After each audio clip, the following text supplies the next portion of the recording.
All right, everyone. I'm just going to kind of wait for another couple minutes to let some more people kind of trickle in, but this is going to be recorded. So if anyone might be interested in this webinar and presentation and they're not here, we will make sure to send this out to our community afterwards. So no worries if they can't attend live. But I'm going to go ahead and get started and kind of jump right in. So let me share my screen. And then maybe Alex, you can give me the thumbs up if you're seeing my screen here. All right, awesome.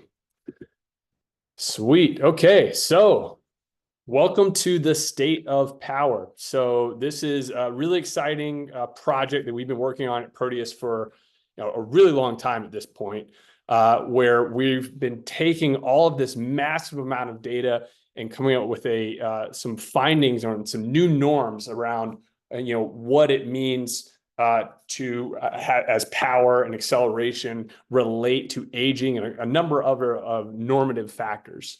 So for the presentation today, first off, I want to kind of talk about that data set, how big it is.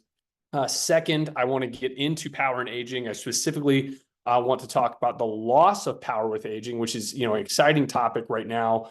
That's really something that's being talked about in the media a lot, but something that I think we can really offer a new amount of data and learnings from. So I want to talk about our findings there. Then I want to go into height and weight and what we've seen about norms for power and acceleration for height and weight and the combination of height and weight, BMI. So we want to talk about those findings and the applications of both this power and aging relating data and height and weight relating data, how it might change your programming. And then after that, I want to basically open it up the floor to questions. I want to see what kind of questions you guys have, what other things that we can investigate for you guys, and really just have a discussion. So with that being said, let's dive in.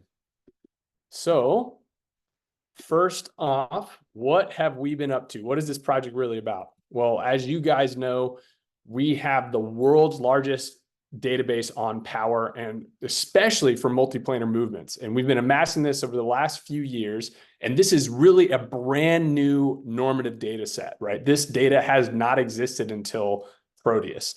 And in 2023 alone, we completed more than 288,000 sessions and recorded over 99 million reps on the Proteus system. So that's freestyle workouts, performance testing, everything all, kind of mixed into one. Now, of those sessions in 2023, users performed 57,000 new performance tests. So those are those tests where we're able to actually, measure those results. That's a 91% increase compared to 2022. And a significant proportion of which were either our standard general power test or the Cressy performance tests. 5,000 to 10,000 tests were from unique individuals from both of those standardized tests alone. So in aggregate, the total performance test completed now surpasses over 100,000. Okay, so we have tons of data. If you look out there in the literature, you're not going to find many studies that have larger data sets than that. Now, that means by the end of 2023, we surpassed 1 billion data points. And which is, to date, at least, obviously it's gone up since then. And we have 26,000 fully registered user accounts and an estimated 75,000 total users spanning the age of 8 all the way to 98 and across a wide spectrum of different movements, both uniplanar and multiplanar alike. And while our database includes some of the greatest athletes across many sports, our largest demographic of users really consists of high school and college athletes, with the next biggest group and next fastest growing group being that 30 to 50-year-old segment. So we kind of started out with more of this really athlete-focused data set, and that's still the majority of our data set, but we're growing our kind of data set in that really middle-aged crowd and beyond. And so there really haven't been a lot of studies that have investigated these normative changes with power as it relates to the typical, demographics, height, weight, and age. And so that's really our goal here. And we think that this interest in power with aging and power with different demographics is really being kind of, recognized as an important thing. That recently we highlighted this in some of our social media. There's been a new term called powerpenia, which was coined by Freitas et al. In a study in 2024. And it looked at a series of investigations that looked into the norms of power across the lifespan and the details of how it changed with height, weight, and relative movement type. And basically what they're discovering is that powerpenia should be another biomarker of aging. So not just sarcopenia, right, which we know of as strength loss and muscle loss with aging, but powerpenia. Power is lost at a greater rate than strength and muscle size. So this is something that our data is going to contribute to the literature of and what we want to talk about today. And for this particular study, we kind of narrowed it down. We looked at over 5,500 users, 999 males, 1,243 females, and then kind of some of our data, it isn't perfect, and that's something we should definitely acknowledge. We don't know what they are necessarily. They don't have it marked in their profile, or we're not sure how they're marked. And these are users that performed either the general power test or the Cressy performance test on the Proteus system. And we're going to talk a little bit about each of those. And it's really a test designed to look at power across the body. With the general power test, we're looking at, the major muscle groups of the upper body and lower body and core. We call it the general power test because it's looking not for any specific sport, versus the Cressy test, which we'll talk a little bit about as well, is more for athletes. But then we stratified those results across sex, age, height, and body weight, and look at how that power changed over time. And something we'll acknowledge as well is, obviously there are some limitations to this. We can't guarantee that everyone's performing the movements exactly perfectly. We can't guarantee that, again, all the demographic information is 100% accurate. But with this large data set, it could still tell us a lot of things. And what you'll find is that our data is tracking what we see in other studies out there about strength, power, and performance. So just want to get those acknowledgments out there and then jump into the data. So what are we seeing? So if we look at power in particular, the first study we want to look at is, how does power change across our user database by decade of life? Okay. So we start in that younger population, that 10 to 20. Then obviously we see an increase from the 20s. And then what you'll see is on average, there's a 10% decline per decade of life. Okay. That's very in line with what we see with other data or other research that's shown a decline of about 1% a year. We're seeing a very similar trend in our database. Now, what's really interesting though, and you can kind of see this with these two lines, yellow is the average of males and females put together. But if you look at the blue line, that's the male line, you'll see that it's just a pretty general decline. Like it's pretty linear, goes all the way into their 70s, which is where we still have a good amount of data. Whereas with the females, we actually see a younger peak in power. So it actually peaked more like around age 18 in our database, and then actually declines at a lower rate, and then kind of falls off a cliff at the later stages, the later decades, right? In the 60s, it really starts to decline a lot faster then. So a lower or a lesser amount of decline, and then kind of a more rapid decline at the end, which we found to be kind of, really, really interesting. And one of the first studies to really find this. And if you really look at the total amount of power lost, what we see is that by everyone's 70s, men have lost 39% of their total power, and women have lost about 53%. So even though women lose less, earlier in life, they kind of catch up and surpass in our data later in life. Now, that's just looking at men and women, right? Looking at the differences in men and women, looking at overall power decline, right? So we're looking at the total amount of power that is lost for this study here, or excuse me, for the previous chart here. Total amount of power, we're averaging all their movements together and seeing how that overall power declines. If we now look at the differences in power by the actual type of movements, right? So we're looking at horizontal movement like a chest press or a row, or then we're looking at something like the vertical jump or trunk rotation. We see that the decline in trunk rotation power, which is, obviously a rotational movement, is larger. So we see a 44% drop by the time they reach their 70s versus only a 38% drop in horizontal press. And obviously the next biggest decline is vertical jump, which is, there's no big shocker there, right? You're not seeing a lot of older folks doing a lot of jumping. So, but what we see is if we look at those trends, right, we know that these, rotational movements decline at a faster rate. And that's something that's important to keep in mind for training, which we'll talk about in a minute. The next kind of important thing to consider is the differences in power loss when it comes to people that have already developed high levels of power versus those that have not developed high levels of power. So if we're looking at this, it's a little hard to see here, but if you look at that green line, the green line are those that are in the 95th percentile for power production, right? For their age group. So we look over here in, kind of in this area, they're in that, 95th percentile. So they're already elite power developers, right? They can develop high levels of power.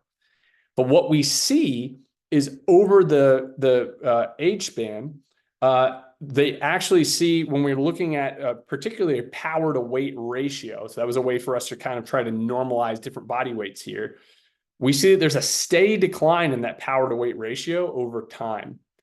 But the loss in power for the elite group was a lot lower than the loss in power for the non-elite group, for those that were below kind of that highest level. So the normal amount of loss was 35%, or excuse me, 40%.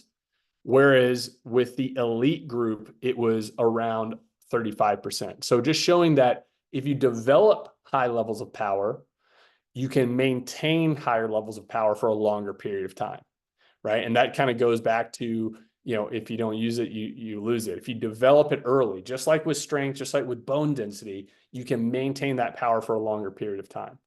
So how do you apply this information, right? So what we can say for sure is that power definitely declines with age, right? We're seeing that as a definite sign in our data. We're seeing power drops at around 10% per decade. And if we look at similar, drops in power or drops in strength or muscle mass, it's very, very similar in the amount of power and strength that's lost.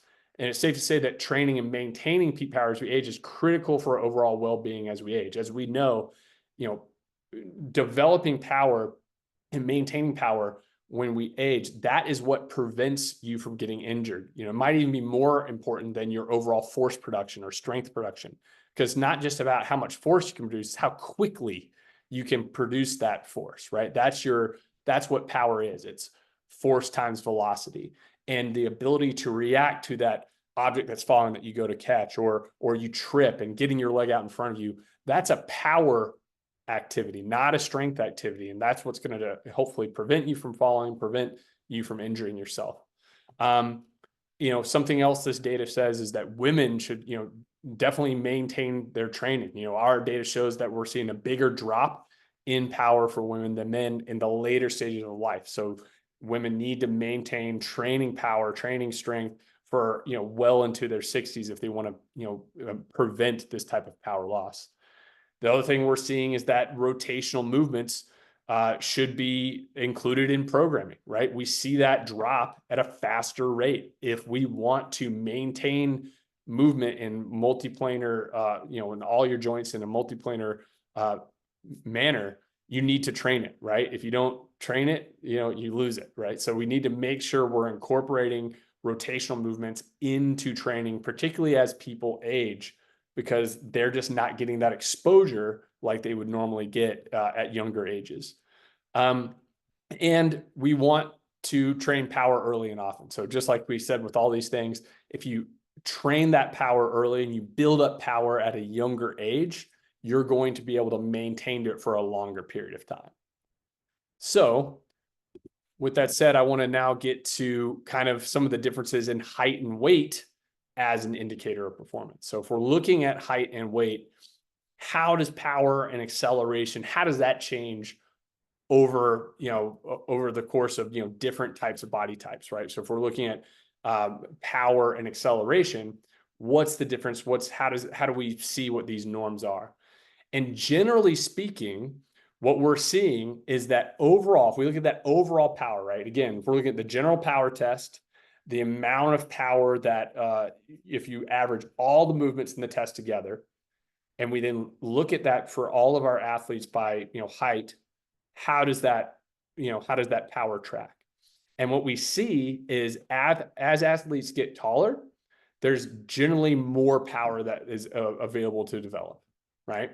And that's the same for both men and women, but you'll see here it's a little bit more, kind of a continuous gain for men and a little bit more of a plateau at a shorter height for women. Whereas we can also look at acceleration. We see kind of a similar trend here, right? As you get taller, there is generally more of an ability to produce acceleration. But it flattens out a little bit more for women. So we actually see an earlier plateau for women in that ability to accelerate. Now, there's going to be more on this later as we kind of talk about the implications of how this might affect training. But you can see that generally speaking, we're seeing longer limbed individuals be able to produce more power and generally be able to accelerate more. Now, what we did in this kind of a different study, we wanted to look and see if we have individuals that produce the same amount of power, right? So, athlete A produces, 400 watts and athlete B produces 400 watts. And then we look at their heights and we compare people of different heights that are producing 400 watts.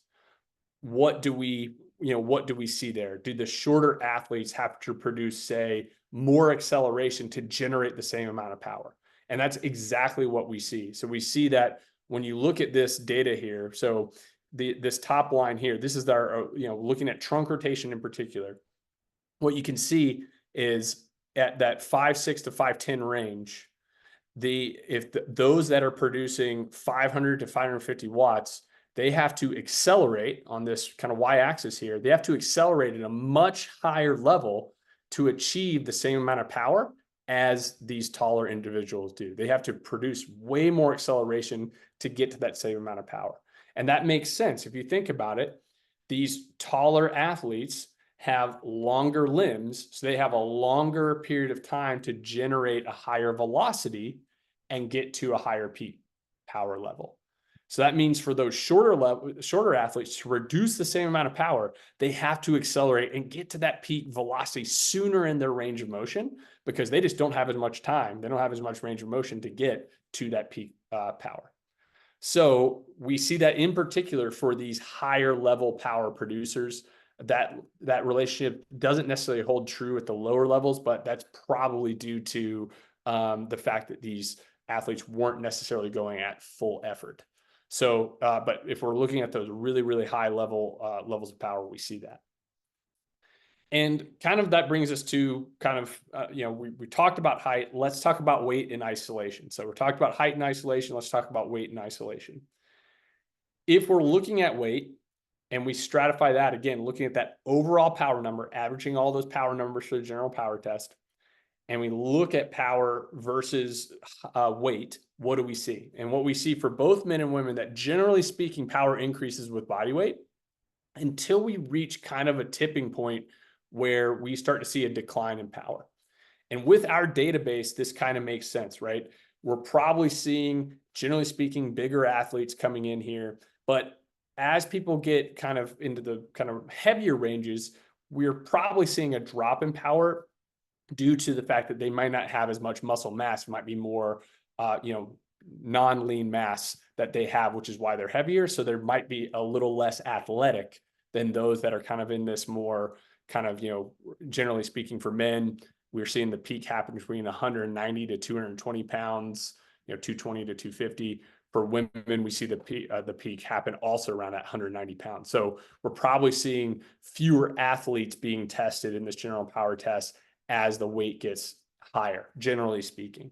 And if we look at that for acceleration, we see kind of a similar trend, generally an increase in acceleration ability as body weight's increasing until we hit like a little bit of a plateau here around that same 200-pound-ish mark for men, and around that, kind of 100 and actually anywhere in the 130 to 160-pound mark for women. So that acceleration ability doesn't necessarily trend as well with weight as we would hope, right? So obviously that trend is dropping down. Now, if you compare those to the height charts, you can see a difference there, right? You see that generally speaking, height goes up, power goes up, and you see with acceleration that there's a little more of a plateau effect, or excuse me, with body weight, there's a little more of a plateau effect. But here's something really interesting. What if we combined height and weight into the BMI, right? And as everyone knows, BMI is just a relation, kind of a ratio of, height to weight. Anything in that kind of 20 to 25 range is considered normal. Anything in the 25 to 30 range is considered overweight. Anything 30 and above is considered obese. And what we generally find is that the peak power, for again, looking at that overall power, peak power occurs in this overweight category for both men and women. So you see for women, it occurred at 26, so just over that threshold into that overweight category. And same thing for men. You see it occur right there at 26, right? So kind of just over that overweight category, in, not necessarily in the obese category yet. But obviously what this is really telling us is that BMI, which does not account for muscle mass, strictly speaking, it doesn't account for what's making up that body weight. It might not be the best measure for athletes, right? It's penalizing athletes, saying they're overweight when really they might just possess more muscle mass. So this is really kind of contributing to that kind of criticism of BMI as being something that can be used for athletes in a way to classify athletes. So how do we apply all this information about height and weight? So on average, we know that larger individuals are better at producing more power and acceleration. So nothing much you can change about the training there. Obviously, there's some benefit to just having longer limbs and being larger. But at higher levels of power performance, if you have an athlete that's shorter, they need to focus on acceleration in order to be able to produce as much power as those taller athletes. So shorter athletes that have developed power should really, really focus on acceleration in order to compensate for that shortened range of motion they possess with their limbs. What else have we seen? We've seen that the best performers in our database are overweight, right? These are people that are classified as overweight by the kind of classical BMI system. And this really just further tells us that BMI is a poor metric when it comes to assessing athletes, right? It's penalizing them for their body mass. It's penalizing them for having more muscle mass and not taking into account what their body composition probably truly is. And we think that's in particular why our database, which is more athlete focused, is showing this higher power output in that kind of overweight category. We think that our database is more biased towards that group. And then if we're looking at how do we change this, their training, in their competition schedule, excuse me for this formatting error here, but power and acceleration focused training can be used in a periodized fashion, right? So we can focus on certain aspects depending on the athlete's needs and specificity in their mesocycle of their periodization. So, obviously we can focus on power and acceleration at different points, depending on where they are in their periodization. Taking that into account should help to mitigate any of those differences that we see in power and weight, and different heights, for those athletes and for those individuals. So that's kind of our general findings on this database right now, these new, these norms here. So I want to kind of open it up to the floor and see if there's any questions. I'm going to try to, I think what you best thing to do would be to raise your hand or unmute, and feel free to jump in and ask a question. Hearing someone.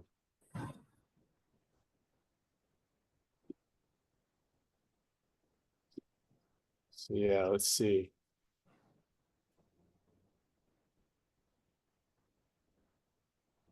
So Kurt, did you have a question? Yeah, I do, and it's a reference to the Proteus.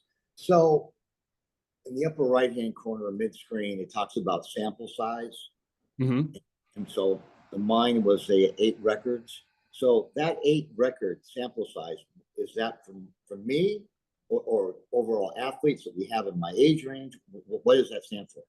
Yeah, so when you're looking at that on the screen, that's for the movements that you've done for the filters that you've set. So if you've set the filters for, say, males who are 20 to 30, who play baseball, who are pitchers, right? You'll see at the top, it'll tell you how many records you have based on that sample set that you've selected. And I can pull that up to show you.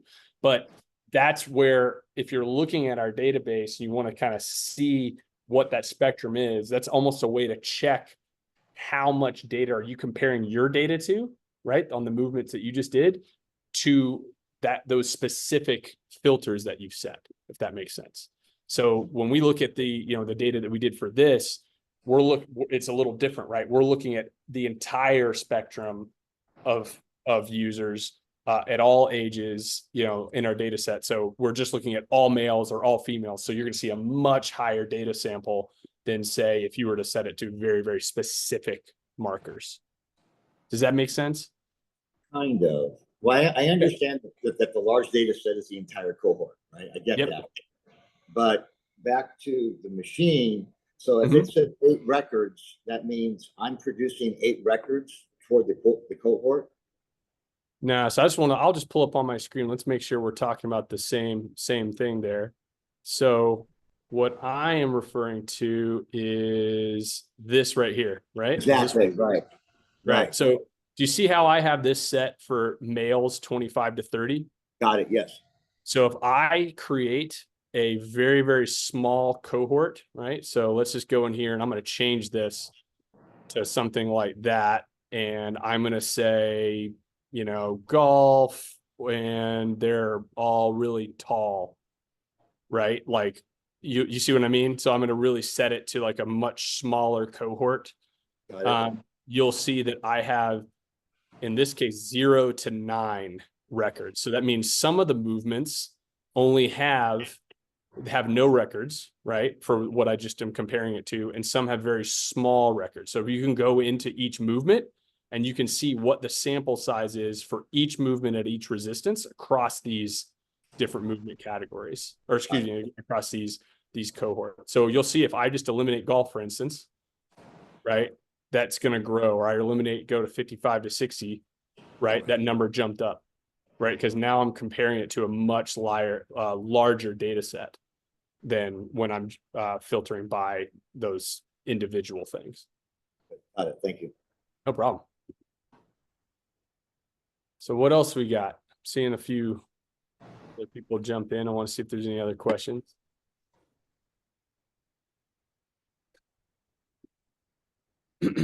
And so just for everyone's knowledge, when we looked at this data, it'd be like if we're looking across, obviously, our entire data set, no filters, and comparing different ages and across men or women, etc.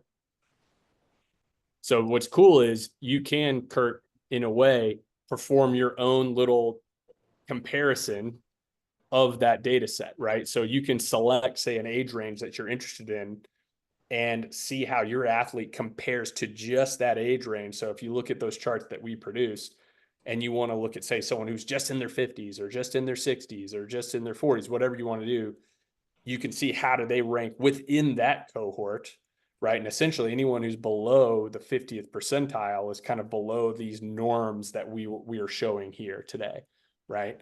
And so you'd want to obviously try to get them to surpass that if you could. Well, is there any way of understanding of those statistics, how many of the people did the test once versus multiple times?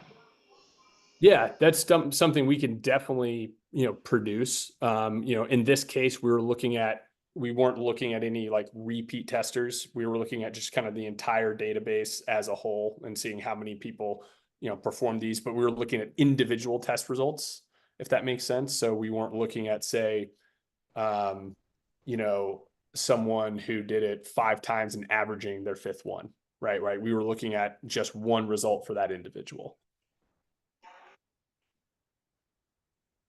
Yes, but there wasn't any kind of channel. Looks like you might have tried to say something there, but Yes, somebody tried to call me as you were going, and then I did hear what you were saying.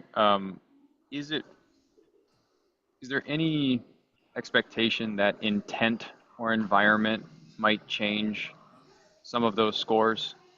sure.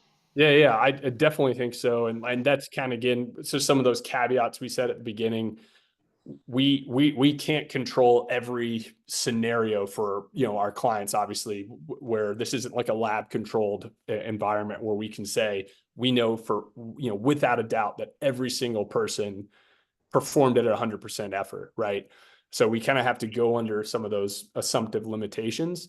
But luckily, with this large data set, it does kind of help smooth out some of those things. And obviously, our training is around trying to make sure people go at full effort, et cetera.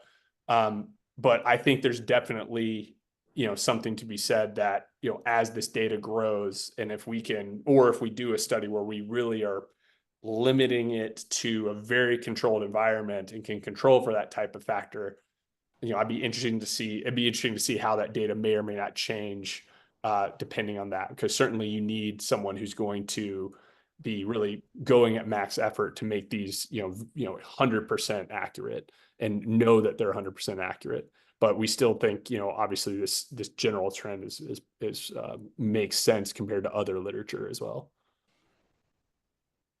Joe had a question in the chat. Well, Yep, I was just looking at that. So the question, in case anyone can't see it, is many of my older clients are using the 6-pound test. There's a general power test for those who don't know at 12 pounds and then at 6 pounds. Those are our 2 standardized tests there. And I've noticed a difference in my own scores between the 12 and the 6-pound test. I tend to score higher power in the 12. Are you using only the 12 for this data or both? The 12 tends to be too difficult for many. For this particular test, for the data we looked at, we did the 12 because we had a larger data set to compare against. So yes, we did use the 12-pound test in this particular analysis. And you're right, Joel, that you'll tend to score higher, and I assume you might mean higher power percentile, or you might mean higher power, but even there's potential you might score in different percentile rankings with the same filters at say 12 and 6 pounds, depending on your ability to kind of accelerate and generate power in those 2 different ranges. We just have much more normative data for that 12-pound test than the 6-pound test. So yeah.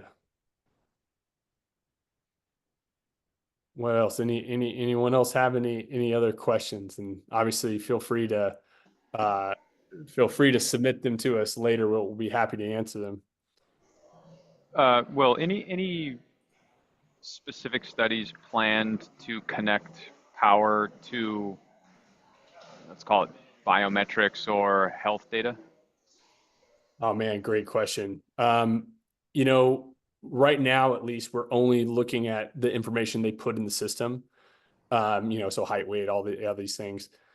I would love to look at it compared to, heart rate, metabolic testing, look at all of these normative things. Because certainly, especially when it comes to aging, there's very, very clear trends on, say, your VO2 max or those types of that type of data, where you can really, look at someone's VO2 max over and look at the larger data set across the aging population and see these kind of general drops. And it really helps you to establish somewhat of what we might call your bio age, right? So bio age versus your actual age.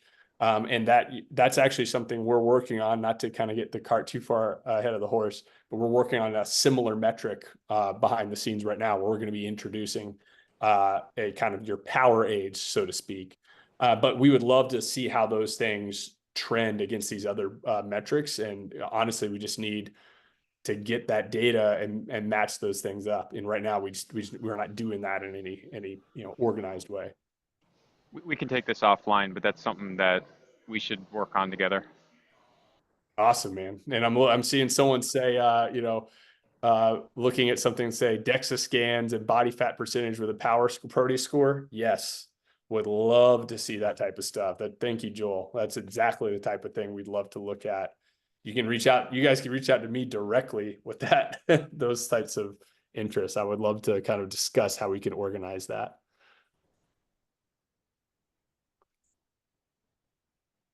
So yeah, if no other questions, I do appreciate everyone jumping on and taking the time, and hopefully you'll be seeing, you've seen our kind of release of this paper. This is just our part 1 on power and aging. We have another one coming out very soon around the baseball performance. That's going to be more detailed in baseball in specific, where we've tied a little bit more performance data with Proteus. So look out for that coming in the next couple of weeks. And to answer your question on the full report and the paper, I see that in the comments. You can find this. We have a landing page that we're going to send out, and following this, you'll be able to access that landing page and download that full report.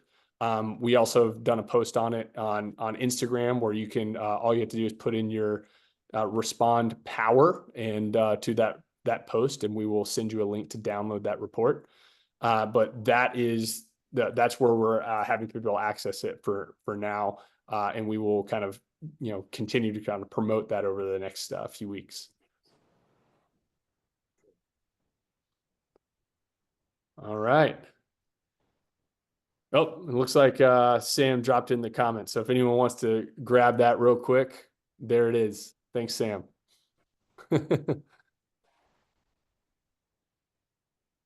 Awesome. All right, everyone. Thank you for attending, and looking forward to working with you guys even more. Take care. Thanks a lot. Thanks, Will. Bye. Bye-bye.